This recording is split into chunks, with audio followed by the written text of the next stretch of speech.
Think we're live. Awesome. Awesome. Well, welcome everybody to another episode of the SOPP, Southern Oregon Progressive Podcast. I'm Kevin Bell, and as always, I'm with my co host, Betsy Cunningham. Today's episode is really special. We're going to talk about some really timely things that's happening today. You might have read about them in the news or seen them on your TikTok. Frankly, that's where I saw them this morning. But for reference, we're going to be talking about the resistance movement in Southern Oregon and more broadly. And are we going to be ready when something more devastating happens to us? And are we going to be ready to confront those issues? Betsy, do you want to take us away? Yeah. Well, we have the upcoming No Kings rally that's June 14th, which is also Flag Day. And everyone probably knows it's also Donald's attempt, sorry, have the rally for. Sorry, I'm distracted because of trying to pull up the YouTube channel too. So I'm gonna just quit that. Um, the No Kings, and there's supposed to be this major parade that we're spilling, mega millions of dollars to celebrate ostensibly the anniversary, I believe, of the army, but really it's also Donald Trump's birthday. And And so ostensibly um, a Stalin type parade in the middle of DC Square. right, exactly. So various the indivisible groups. There's a few indivisible groups in Douglas County, and there are more indivisible groups in Southern Oregon, and we're encourage folks to connect with them. In Roseburg, they're doing the rally on the 14th in front of the Bureau of Land Management / Forest Service property on Garden Valley along the sidewalk there at noon. And I believe that they are also doing Reedsport at noon. And there was a park and Main Street. You know more of the demographics of or the geography of Reedsport. So do you know where that location is in Reedsport? Not off the top of my head, but if it's been the ones where they've been holding them in the past, it's going to be off 101 next to the service station, right there in front of Safeway and stuff like that, just because it gets the most traffic and stuff like that. And of course, living in a red county, being in the heart of town, you might get a lot more middle fingers, but being there on 101, getting the traffic from California and Washington, you get a lot of waves and high fives and stuff like that. It's Yeah, really I think they mentioned it was in Safeway. So Safeway's there on the main street, right? on 101. Yeah, yeah, yeah. Yeah, on Reedsport. So, in the rest of Southern Oregon, we have like Port Orford, we have Gold Beach, we have Coos Bay, Bandon, Medford, Grants Pass, and Ashland. And all of those there's groups either associated formally with Indivisible or some other group. I think 5051 is promoting this rally and is connected. Indivisible is a group that started after the Trump campaign won. And it was made up of Democrats, although it professes to be nonpartisan. It really did come out of the Democratic, people who were actually in positions in for elected officials from the Democratic Party.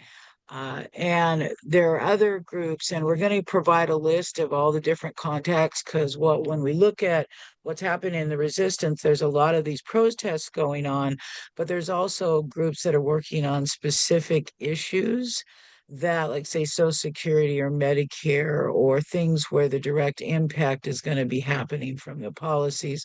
So we'll put a link to some of those we know about. And in the future episodes of this, we will invite people from the various indivisible groups or resistance efforts, no matter what they are, whether they're just individually motivated by folks, whatever it happens to be, to come and talk with us and let us know what's happening in their community, what kind of reception they have got. I know here in Roseburg, I haven't been to all of them. I've been to all of the major ones, like, and I'll be at the one on the 14th here. We've had a relatively good reception, even from people driving by, and we've had a good number of people show up. So all that stuff is encouraging. So Kevin, you have some comments about? Well, I've always have comments. I've got a big mouth, but especially because like I work in Florence. I drive from Reedsport to go to Florence every day, and they have a really good turnout these last couple of times too. It's really important that we kind of show our organized resistance to these things and show them that we're not afraid. Speaking of like the first rally that happened a month or so ago, or 2 months ago, in May, it had a really, really big turnout on Garden Valley, like the biggest I had ever seen. We would have dwarfed any Trump crowd that I had seen in the past. They would have been. It was amazing, which just shows you the turnout power that can happen in Southern Oregon. You know, I love the indivisible movements. I think they have a great purpose. I'm just kind of inspired by recent events as of late. I think we all can attest to watching, like on my TikTok this morning, it was blowing up with like people throwing rocks at ice trucks as they're trying to deport citizens and stuff like that over in Paramount and things like that. And it's like, holy crap, dude. Are are we going to be ready when shit hits the fan? You know what I mean? Frankly, because a lot of the organizations that I see around are, not as I want to be able to make sure that when ICE comes here, dude, I can stand on the street with the rest of my citizens and give them the middle finger and be there. But I also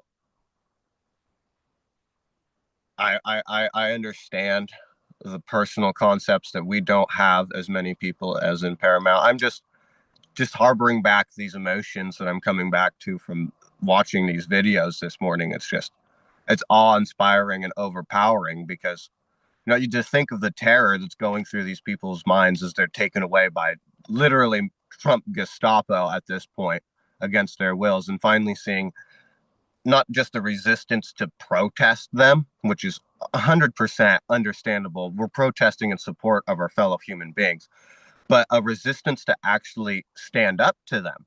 The video that I harbor back to in my mind right now is some guy standing in the middle of the road and he's trying to block the ice trucks. And when they start swerving around him and they're just going 40 and he can't take it anymore, and I think he's getting scared as crap, he starts throwing rocks out in the road trying to block them. And again, they just speed on past, not any context for human life, protest or not. But it's just like, I'm just overcome with the passion of like what is happening down there right now. Didn't you come from, aren't you from that area, Betsy? You're muted. So, yes, actually, my husband Glenn was born and raised in Paramount. And I was raised in a neighboring city, Downey, California. Actually, our oldest daughter was born in Paramount Community Hospital 50 years ago. We haven't lived down in that area for 35 years. Actually, June celebrates our 31st year in Douglas County. Um, but I also work for the Centro de la Raza in Long Beach. That was a Latino service center, and the people may not from Douglas County may not know this, but a good portion of the population in Paramount has always been Latinos, even when Glenn went to school there. And Downey, when I was growing up, didn't have as many diverse people in it, but there's a significant number of Latinos that also live there and in the surrounding communities. And Long Beach, where we most recently came from, is also on the south border of Paramount. And so there's that a huge population base in that area of Los Angeles basin that is Latino and always has been. I mean, they predate most white people, you know. Well, Well, I was just about to they, bring up the at missions. I mean, least, yeah, they yeah. predate Well, Western those, expansionism. That they were Spaniards, so that's kind of, white people, um, but all that history, right, is that population of folks were there, and in my experience in the work I did down there decades ago, is some of the um, most diligent, hard workers, good citizens were non-citizens and maybe not even documented. If you're talking about citizen in the term of, member of a community and not having problems. And so this particular focus on the immigrant population, I find personally troubling just because of the work I've done in my lifetime and the people that I have known. And I'm also concerned when I see the escalation of the fascism by the fact that Trump, last night at 6:30, put a notice out that he was calling in the National Guard. Yet it seemed to be that at that stage there was no need for that, that the local police, and I don't think that Paramount didn't have its own police force when we were there, but the sheriffs, and whoever else was there for ICE or the what a Department of Homeland Security were able to deal with the problem. That doesn't seem to be a reason to call in the military against civilians. Well, and I think you're right. It's just the in my lifetime, it's been resounding to see the descent into fascism. I was born in 2001, so I was born into the Bush era, where we would didn't give a crap about Middle Eastern lies, frankly, which is atrocious in itself. Then we had the promise of hope through the Obama years, which, promises are promises and hope is hope. And then next thing you know is we're slowly just in my lifetime in the last 20 years, I've seen us go from more fascist to more fascist to more fascist, more authoritarian, I should say. Because, I mean, like, I think it was just an excuse to punish LA personally, to send 2,000 troops down there and rile people a lot more. I think he wants some sort of action because this just kind of feeds into the belief that, that he is some sort of savior complex. Well, and so it's sort of the politics, here, we're looking at it from a very different perspective. We are not worried right now somebody's going to come to our door and take us away.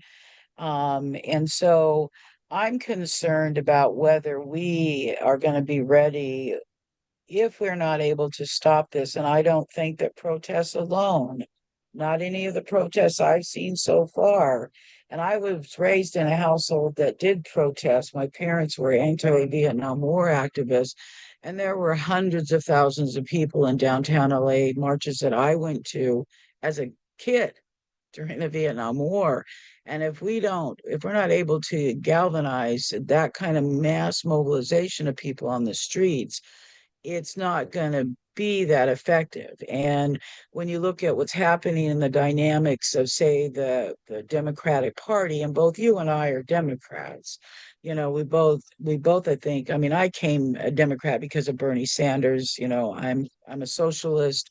Those are the economic policies that I believe in.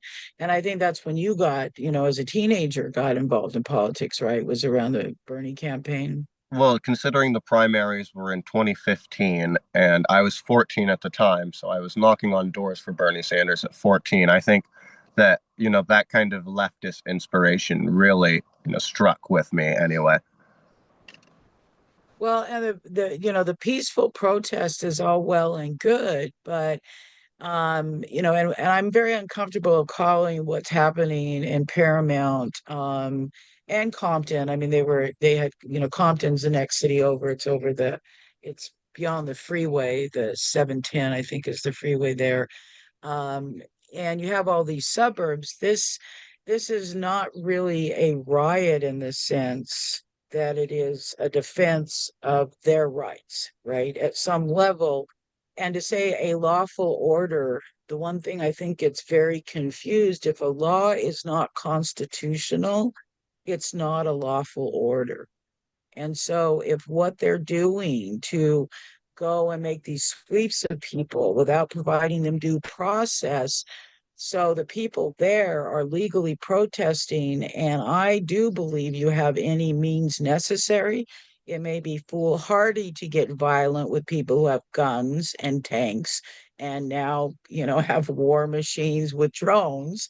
That may not be the wisest choice to do, but it's certainly understandable. And to call it a riot is trying to demonize the people who are standing up for themselves and others in that area. I 100% agree. I like honestly the term insurrection because it sounds like it's more of a middle finger to Trump, frankly. Because frankly, what did we see on January 6th? What was that at the Capitol when they were threatening the lives of elected officials, democratically elected officials? But now, I think it's more appropriate to say that these people are standing up for their basic human rights, their basic American rights, dude. They're protecting their communities, they're protecting their families. Say what you will about the law, dude. I don't think there's a human alive that would not stand and throw rocks to get their mother back if they were being hauled off without prior justification by people in plain clothes into some armored truck. I feel nothing but justification for these protesters down there, frankly, and nothing but scorn for the people who are carrying out these unjust, really just terrible, terrible raids. I mean, we had a problem with separating children at the border with their families, and now we're in the literal process of separating actual families apart from each other, some with medical conditions, some with who are actual children. And not only are we not just taking them to a detention center where they can maybe get due process, again, those are overcrowded, and that's an argument in and of itself, but we're sending them far, far enough away that we hope that we can forget about them. And again, that's not how the way we roll, dude. I can trace my lineage all the way back to the American Revolution, dude. And my family came over as Norwegian immigrants, and fought with the Revolutionary Company, dude. Jesse Ray Cyrus, I can name his name, trace him back from my great grandma. And, he stood up for his rights. And I find this entirely 100%, if not relatable to what's happening now. Well, and it is kind of like that No Kings, right? The event next Saturday for a lot of them are being called No Kings. And it is kind of interesting that whole revolutionary, that's what, the white people fought the Revolutionary War for, is to not be subservient to kings, yet here we are. Couple of centuries and so later and fighting the same battle on the other end. Somebody who really seems to clearly want to impose himself as king or monarch or whatever, authoritarian ruler, what you want to call it. And I just want to mention the one thing that I think everybody should be very concerned about is the mask that these ICE agents are using, right? They're not exposing their faces.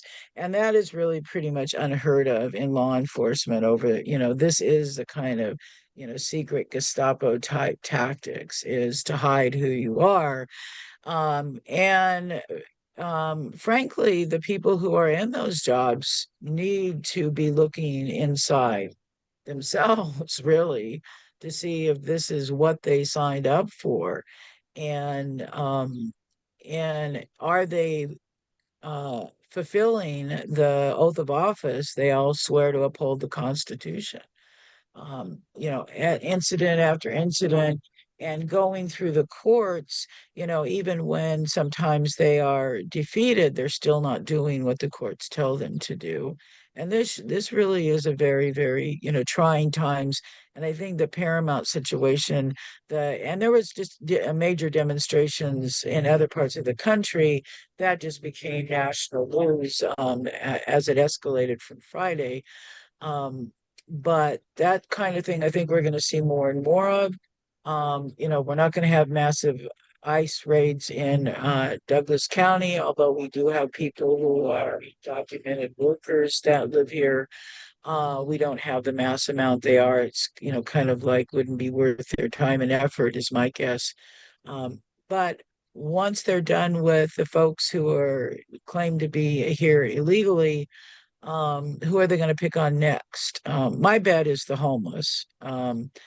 Because you were talking about they just want people to go away, but that's the easy way. So what do you do with the homeless? Because, and also I believe that maybe because they would be an easier target. So Latinos, because we've made this fervor, this anti-immigrant policy focused primarily on Latinos. It is you get them to hate people, and so it's easier for you to say, oh well, that justify illegal unconstitutional behavior. And I see a lot of that in Douglas County already going on, or all of Southern Oregon, including among our elected officials. Well, I mean, to be completely fair, I think after the they feel like they've rounded up enough immigrants, is the whole they're going to shift their focus to another really diverse subject just because that's what they know feeds their pig. And in regards to that, I fear for our queer community coming up because they've already attacked, because frankly, these attacks on Mhm. trans individuals are just a cover up for a broader attack on the queer community. One, I'm Yeah. always afraid for homeless people because frankly, they've made them the scapegoat for hundreds of years now, especially in America. They've gotten even worse. So but as a more personalized attack, they've always been trying to drag down queer and trans individuals.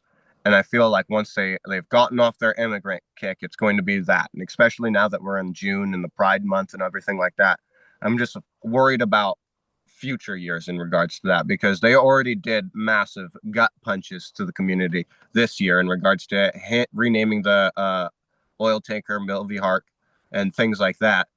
And just it's Well, I yeah, even, that's a good point, because even this recent legislative session, right? Douglas County, we have all Republicans in our state legislature. That are from Douglas County, and every single one of them supported the bill to stop trans athletes, in sports, and to identify separate bathrooms. And so you're right. I mean, we have elected officials here whose agenda is hate and discrimination.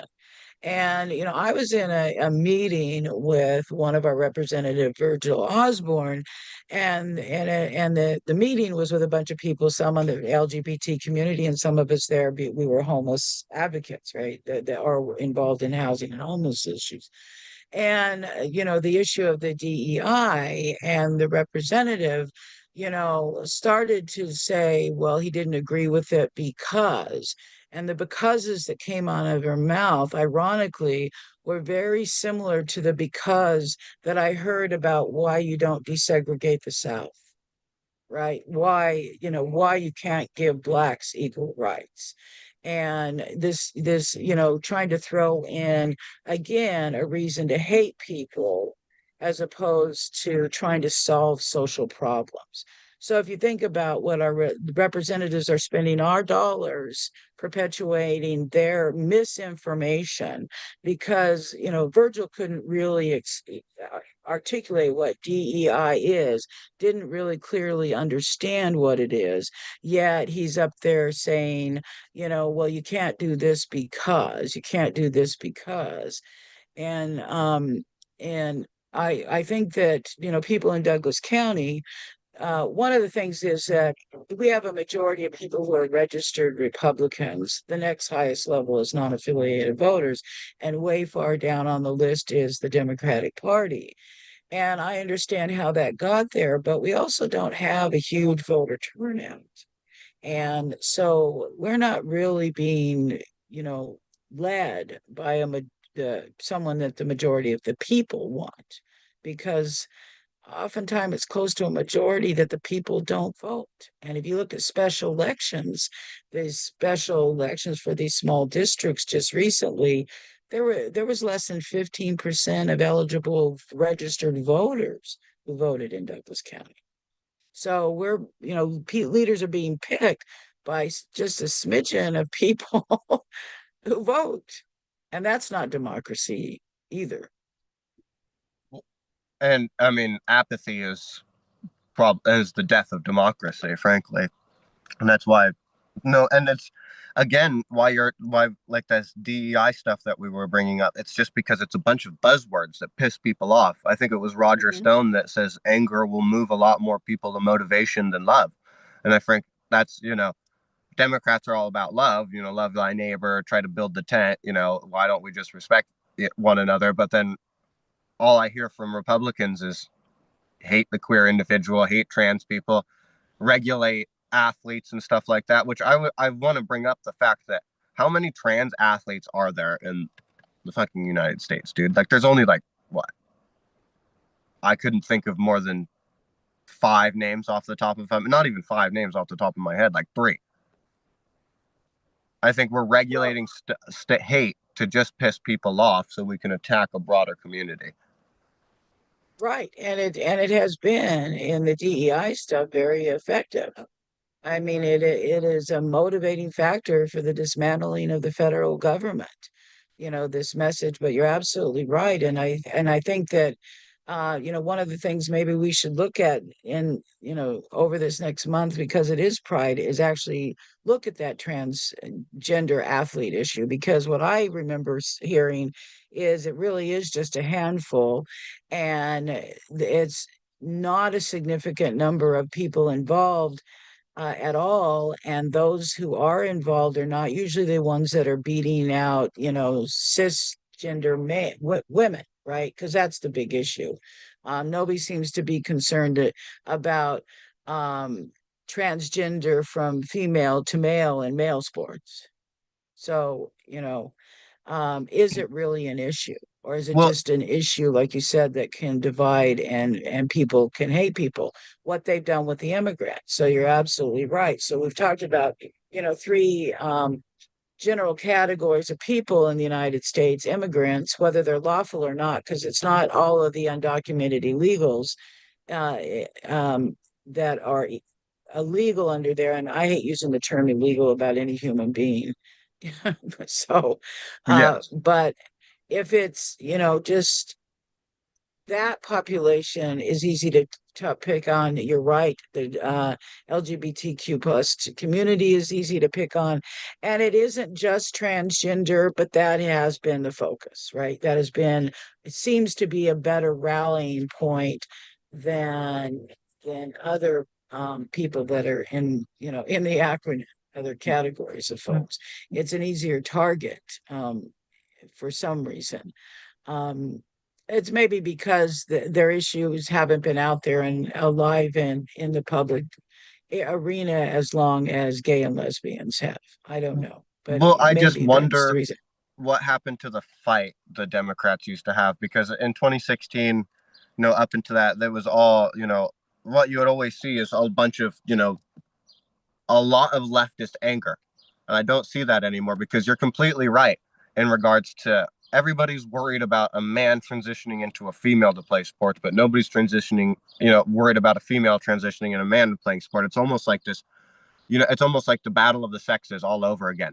You know what I mean? They're using it as a misogynistic term, like, oh, so women can't play as good at sports as men, so we have to regulate for women's sake. When frankly I know women who are way stronger than me, and that shouldn't be an issue altogether. You know what I mean? You're right. And that's exactly misogyny is what I thought about this. And I do understand as being, born and raised a female in American society that women are discriminated against, but I'm not sure this is the issue. And I think it is just using that issue and playing down sports ability. You're right, it's kind of insulting now that you mentioned that. And the other thing is they seem to be more concerned about, transitioning to female bathrooms than they do transitioning to male in the bathrooms. I don't hear that discussion either. Well, it goes even worse than that. They're more worried about who's going into the bathroom than what's stocked into it. I mean, we're still having the debate of where's when females' hygienic products in bathrooms. Why aren't they, readily available to, just like you said, unhoused individuals, people who need them? in like these public restrooms, why aren't there like hygiene products, dude?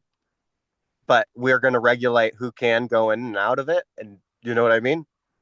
So why we're going to worry about some abstract health concept about sexual assault when frankly the evidence doesn't support that theory, but we're not going to give basic human needs that are still taxed as luxury items, mind you, very much.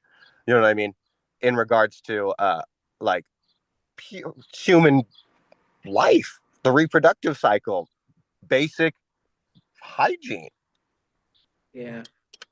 Well, and just talking about restrooms, I'm reminded that, other countries don't even have sex-oriented bathrooms or gender-oriented bathrooms. And, there are many times that we have to go into a bathroom that's shared by, different genders, right? There's, porta potties sometimes at events. So, maybe the public policy solution is to quit having gender-specific bathrooms. How about that? Right? Let's give some jobs and recreate the public restrooms in the United States. Well, and again, this is just the hate factor because what happens to the real bread and butter issues that we real all care about? I mean, frankly, I'm in Myrtle Creek right now, waiting to go to the river. So sorry if I turn off my camera from that time and time to wipe this pool of sweat off my face. But I get off of I-5 and I go towards Riddle to go out Cow Creek, and some of the county roads aren't even maintained, dude. And we're still worrying about bathrooms, and we're cutting down parks but why the fuck can't we get a gravel frickin' road? And not even a paved road that multiple people are living on. It's on a major thoroughfare. Why the fuck is it like we're in a third world country, dude? Yeah, you're absolutely right. When we complain about all these other things and we don't pay attention to the fact that people don't have adequate health care, and we're making more of a crisis of health care or particularly access to health care with the federal policies, cutting away food stamps and the lunch programs and the farm to school programs that feed children. And there over the last decades of decades of my life, the food stamp program has been expanded because they understand, and particularly in states like Oregon, the need, the need to do that. But in the school lunch programs, it used to be that no children's lunches were ever subsidized when I was a kid that I remember. And then by the time my kids were in school, they subsidized just kids whose income was under a certain level. And more recently, they moved to just feed every child. Let's not develop this huge bureaucracy to feed just the poor kids, right? That makes sense because paying people to administer eligibility costs money that could be used just to feed everyone. Just feed kids, no matter what they come from, what a background they come from. So we could have a society like that, but then we also build in these huge bureaucracies to manage the poor people. Well, and that's entirely right. We build these huge bureaucracies that everybody see, and that's kind of why it's the American way to compromise. You know what I mean? To meet in the middle. But I also think that in regards to meeting in the middle, sometimes that's not the best policy, and that leftists should stand on their feet in regards to healthcare for all or food for all, no kid left behind, all these other issues, because we build this bureaucracy that pisses more people off than sometimes it even helps. Some people get lost in the cracks, some people do this and that, and now they hate the system that is designed to help them instead of just putting the money in the mouth where people could actually use it. And again, I would always say, well, that leads to fraud and all this bullshit. Well, frankly, for every time there's a fraud, it helps. For every 3 frauds, if it feeds one kid, I am 100% happy. Right. I mean, and worried about that individual fraud is really not the problem. It's mass frauds. even from people out of the country, particularly when it comes to Medicare benefits. And what we saw, like in the pandemic, is the amount of organized fraud that was perpetuated. That wasn't a whole lot of individuals lying about, some money they got in order to get benefits. And so even that hate is targeted at the person as opposed to solving the real problem. And we spend a whole lot of that because before the Trump era, we were a very controlling government, particularly if you wanted a government benefit. And so, that just has created its own mess. But I was watching Face the Nation this morning, and Amy Klobuchar was on the show, and the moderator, posed to her the polling that they had done that 71% of Democrats are not satisfied with the response that the leadership of the Democratic Party has given in this mess. And so I think that's a real critical thing that, we probably want to look at and talk about as we go forward on these shows too, because the only, viable alternative politically right now, because I don't see a mass movement for a major third party, except I did hear that Elon Musk was threatening possibly doing that. Well, and I saw that who was it? Biden's press secretary became an independent. So it's not like there isn't a call for people to that are sick of the party system, because that's essentially what it is. I mean, again, both of us are registered Democrats, and I support Democratic candidates. But I will say with a certainty that I have started to get very disappointed with actions as of late. We're caught up in the middle. Why aren't we talking about, no child left behind? Where is our attack? Why are we just constantly a foil to Trump at this point? And frankly, a lot of the policies that Trump is getting a lot of support on have all, we've missed the fucking bucket, dude. They were came from Bernie Sanders' mouth first, dude. No tax on tips, the stimulus package, fucking goddamn. I could name three other things that Trump is doing right now. Even suspending visas to foreign, high, what is it? Uh, Suspending visas to specialized interests because they come and they take certain jobs away from Americans. Dude, even Bernie Sanders was okay with that, dude. And it's just that the Democrats fucking kicked the bucket when they did not support actual policies and have been in this centralized neoliberal rut. And I think there in the next 4 years has to be a huge awakening. I mean, of course, I'm a Democrat. I'm a stone cold FDR Democrat, just like my grandma and my grandpa and all of the rest of them.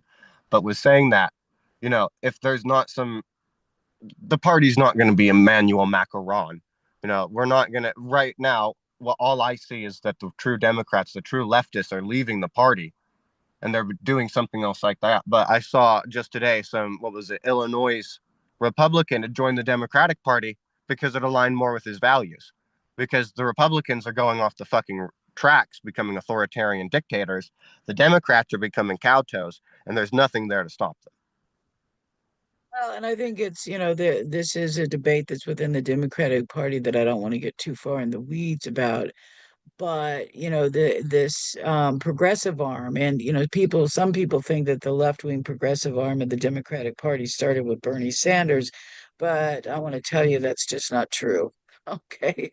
When there's a two-party system, left-wing progressive folks, what I call the real progressive, not the neoliberal or the popular politician who wants to use that phrase, but they existed in California, and I only know that politics is there's a California Democratic Council, and it still exists to this day, but I do not know its politics.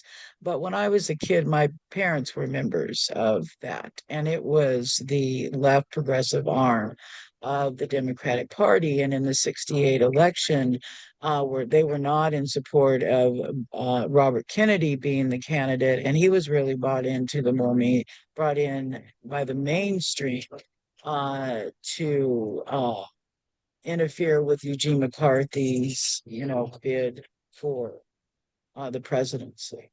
And so there's always been, for a long time, this battle within the Democratic Party, but I think it has become, since the Clinton administration, really more that neoliberal political party. And I think the big misstep is they wanted to maintain that control, which is why they would not support Bernie Sanders' efforts in 2016.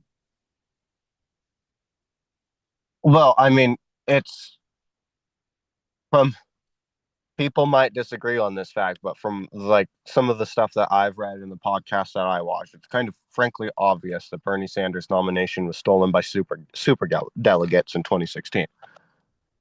And so I think you're right. It's just that maintaining of the status quo that's really hurt Democrats the most.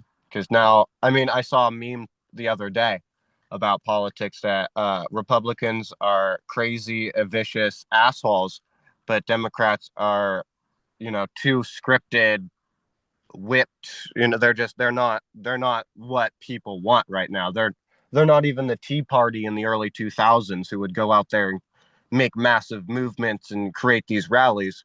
And it's just because we're trying to be a foil to Donald Trump at this point. I long for the days that the fever that we call Donald J. Trump has left the body of America and I can finally get his disgusting name out of my mouth.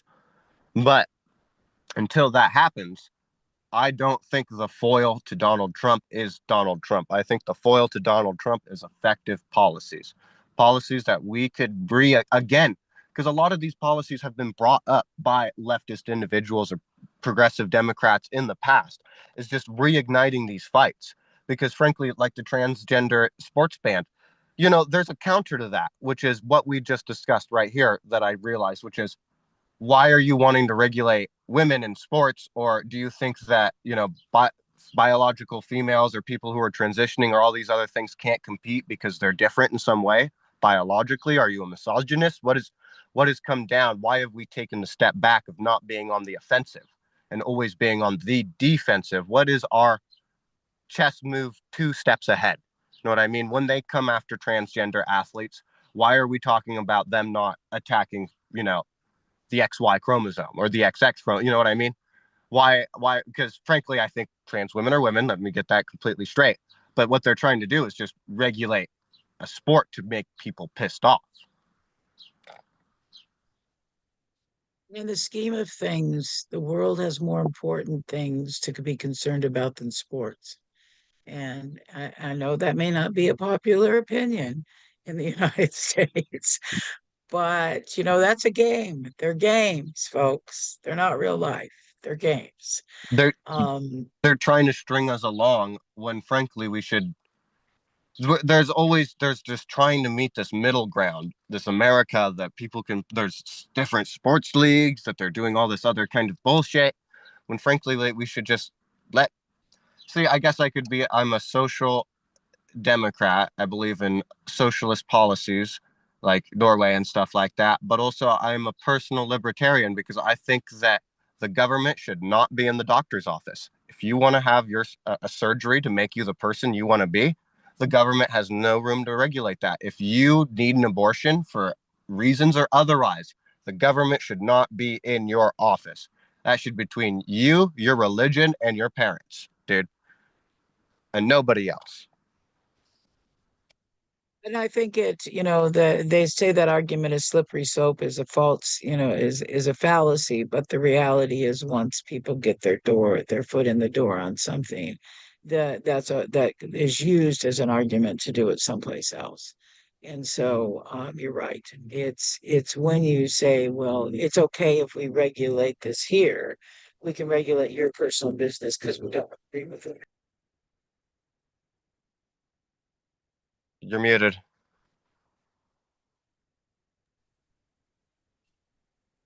Have to hear the motorcycles.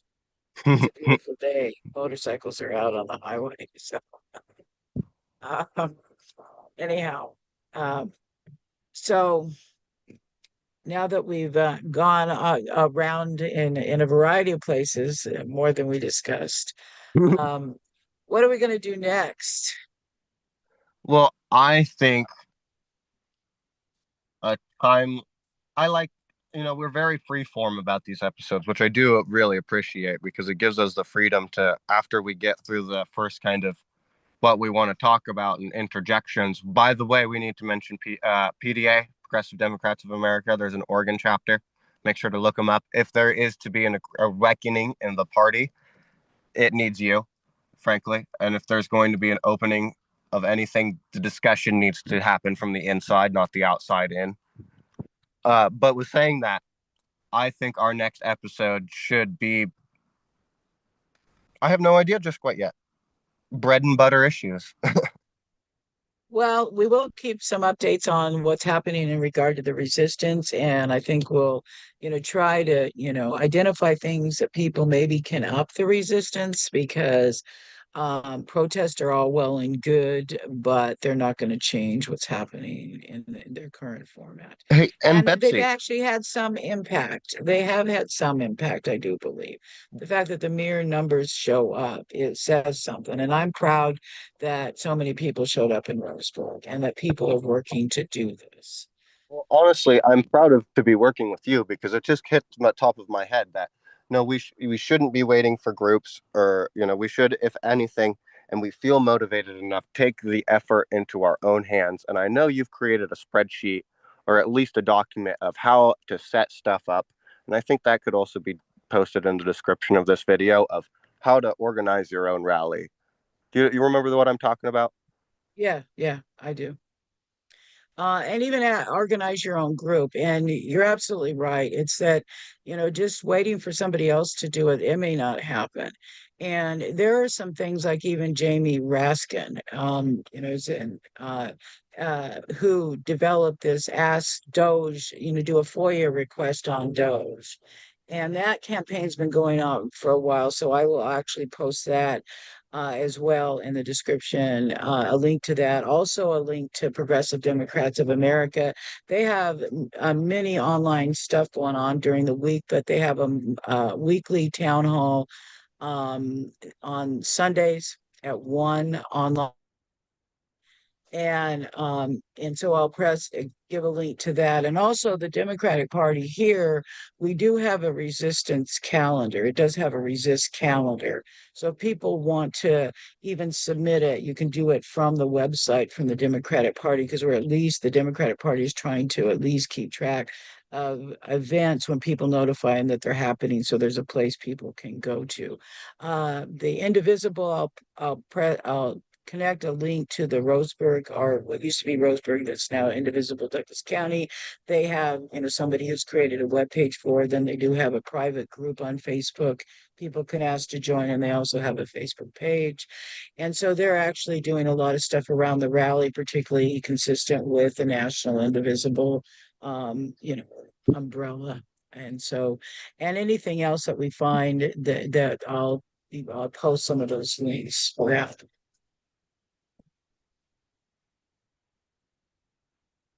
And for And and for next week episode, I think we'll take it off the cuff because I think we'll probably have a conversation in these next couple days and figure something out ourselves. yeah, and we will start looking at the groups that I mentioned, that indivisible groups that are organizing resistance, and see if we could talk to some of those, invite some of those folks to come and be on the show and talk about what's actually happening, how people can get involved with them.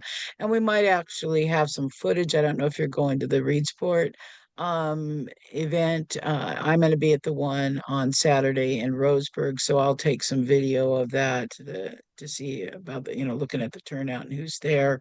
And so yeah, we figure something else to talk about. We always do, We'll do Betsy. that really. Yeah, we always do. Um, so are we done? Thank you, everybody, for coming to today's episode of the SOPP.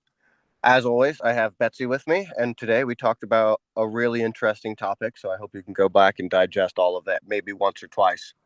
We got to some deep issues there. I know I personally did. I'm sitting in a hot car, and I'm pissed off about the protest down south that they call it an insurrection, so make sure to change the world.